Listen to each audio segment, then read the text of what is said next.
Sir ನಾಳೆ ಅಮಿತ್ ಶಾ ಬರ್ತಾ ಇದ್ದಾರೆ. ನಾಳೆ ನನ್ನ ಕ್ಷೇತ್ರದ ನಗರೂರು ಆದಿಚುಂಚನಗಿರಿ ಮಠಕ್ಕೆ ನಮ್ಮ ಗೃಹ ಸಚಿವರಂತ ಅಮಿತ್ ಶಾಜಿ ಅವರು ಬರ್ತಾ ಇದ್ದಾರೆ. ನಾವು ಕೂಡ 11 ಗಂಟೆಗೆ ಅವರನ್ನು ಸ್ವಾಗತ ಮಾಡೋದಕ್ಕೆ ನಾವು ಮತ್ತು ಒಂದು 15 ಜನ ಕಾರ್ಯಕರ್ತರಿಗೆ ಅವಕಾಶ ಕೊಟ್ಟವ್ರೆ.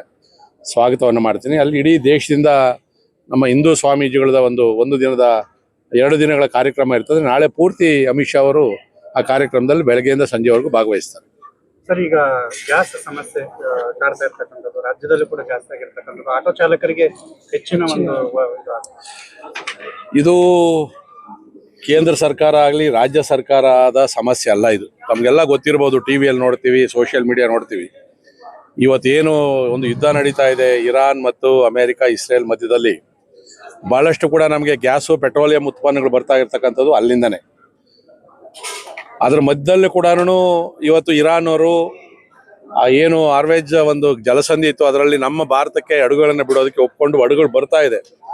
ಇಷ್ಟು ಬಹಳ ದೊಡ್ಡದಾದಂಥ ದೇಶದಲ್ಲಿ ಈ ಥರದ ತುರ್ತು ಬಂದಾಗ ನಾವೆಲ್ಲ ಕೂಡ ಸ್ವಲ್ಪ ಸಹಕಾರವನ್ನು ಕೊಡಬೇಕು. ಯಾವುದೇ ಸರ್ಕಾರವನ್ನು ದೂಷಣೆ ಮಾಡುವಂಥದ್ದಲ್ಲ. ರಾಜ್ಯ ಸರ್ಕಾರವನ್ನು ದೂಷಣೆ ಮಾಡೋಕ್ಕಾಗಲ್ಲ, ಕೇಂದ್ರ ಸರ್ಕಾರವನ್ನು ಕೂಡ ದೂಷಣೆ ಮಾಡೋಕ್ಕಾಗಲ್ಲ. ಇದೊಂದು ರೀತಿ ಸಂದಿಗ್ಧವಾದಂಥ ಪರಿಸ್ಥಿತಿ. ಆದರೂ ಕೂಡ ಇನ್ನೂ 2 ತಿಂಗಳಿಗೆ ಆಗುವಷ್ಟು ಪೆಟ್ರೋಲ್ ಡೀಸೆಲ್ ನಮ್ಮ ಹತ್ರ ಇದೆ. ನೀವು ಅದಕ್ಕೆ ಯಾವುದು ಕೊರತೆ ಆಗ್ತಾ ಇಲ್ಲ. ಕೊರತೆ ಆಗ್ತಾ ಇರ್ತಕ್ಕಂಥದ್ದು ಗ್ಯಾಸ್ ಉತ್ಪಾದನೆ ನಮ್ಮ ದೇಶದಲ್ಲಿ 30% ಮಾತ್ರ ಆಗೋದು. ಇನ್ನು 70% ಹೊರದೇಶದಿಂದ ತರಬೇಕು. ಅದರಲ್ಲೂ ಮನೆ ಗ್ಯಾಸ್ಗೆ ಏನು ಸಮಸ್ಯೆ ಇಲ್ಲ, ನಮ್ಗೆ ಕರೆಕ್ಟಾಗಿ ಬರ್ತಾ ಐತೆ, ಏನು ಅದಕ್ಕೇನು ಆತಂಕ ಇಲ್ಲ. ಇವತ್ತು ಇರ್ತಕ್ಕಂಥದ್ದು ಏನು ಅಂದರೆ ಕಮರ್ಷಿಯಲ್ಲು ಇದು ಮತ್ತು ಆಟೋಗಳಿಗೆ ಗ್ಯಾಸು, ಕೆಲವು ಕಾರ್ಖಾನೆಗಳಿಗೆ ಏನು ಇದೆಯಾ ಅದಕ್ಕೆ ಸ್ವಲ್ಪ ಸಮಸ್ಯೆ ಆಗಿದೆ. ಬಟ್ ಯುದ್ಧ ನಿಲ್ಲೋವರೆಗೂ ಕೂಡ ಇದನ್ನು ಸ್ವಲ್ಪ ನಾವು ಎದುರಿಸಬೇಕಾಗ್ತದೆ.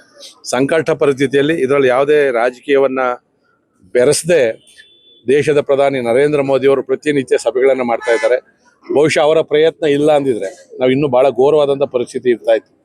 ಇವತ್ತು ನೀವು ನೋಡಿರ್ಬೋದು, ಇಂಡೋನೇಷ್ಯಾ, ಜಪಾನ್, ಬೇರೆ ಬೇರೆ ದೇಶಗಳಲ್ಲೂ ಕೂಡ ಇವತ್ತು, ಇನ್ಕ್ಲೂಡಿಂಗ್ ಪಾಕಿಸ್ತಾನ್, ಬಾಂಗ್ಲಾದೇಶಿಗೆ ನಮ್ಮಿಂದ ಪೆಟ್ರೋಲ್ ಡೀಸೆಲ್ ಕಳಿಸ್ತರು. ನರೇಂದ್ರ ಮೋದಿ ಅವರು ಅಷ್ಟೆಲ್ಲ ತೊಂದರೆ ಕೊಟ್ಟರು, ಅಲ್ಲಿ ಮಾನವೀಯತೆ ದೃಷ್ಟಿಯಿಂದ ಕಳಿಸ್ತರು. ಸೊ ಇದನ್ನು ಬೇರೆ ಇಡೀ ಪ್ರಪಂಚಕ್ಕೆ ಇದು ಸಮಸ್ಯೆ ಆಗಿರೋದ್ರಿಂದ ಸೊ ಆದಷ್ಟು ಬೇಗ ಯುದ್ಧ ನಿಲ್ಲಲಿ ಮತ್ತು ಈ ಸಮಸ್ಯೆ ಬಗೆಹರಿಲಿ ಅಂತಕ್ಕಂಥದ್ದನ್ನು ನಾವು ಮಾಡ್ತೀವಿ. ಮತ್ತು ನಾವು ಇಂಥ ಸಂದರ್ಭದಲ್ಲಿ ತುರ್ತಾಗಿ ನಮಗೇನು ಅಡುಗೆ ಮಾಡೋದೇನು ಎಲ್ಲೂ ನಿಲ್ಲಿಸಿಲ್ಲ. ನಾವು ಹೋಟ್ಲಲ್ಲಿ ಸಮಸ್ಯೆ ಆಗಿದೆ. ನಮ್ಮ ಜನಗಳಿಗೆ ಒಲೆಯಲ್ಲಿ ಮಾಡೋದು ಗೊತ್ತು, ಇದ್ಲಲ್ಲೂ ಮಾಡೋದು ಗೊತ್ತು, ಎಲೆಕ್ಟ್ರಿಕಲ್ ಮಾಡೋದು ಗೊತ್ತೈತೆ. ಆದರೆ ಪಾಪ ಆಟೋದವರು ಪ್ರತಿನಿತ್ಯ ಅವರು ಹೊಟ್ಟೆ ಪಾಡಿಗೋಸ್ಕರ ಇರ್ತಾ ಇರೋದು, ಗ್ಯಾಸ್ ಸಿಗ್ತಾ ಇಲ್ಲ ಅವ್ರಿಗೆಲ್ಲ ಕೂಡ. ಸೊ ಇದಕ್ಕೇನು ಅಂತಂದರೆ ಪರಿಹಾರ ಯುದ್ಧ ನಿಲ್ಲಬೇಕು, ಅಲ್ಲಿಂದ ನಮಗೆ ಸಪ್ಲೈ ಆಗಬೇಕು.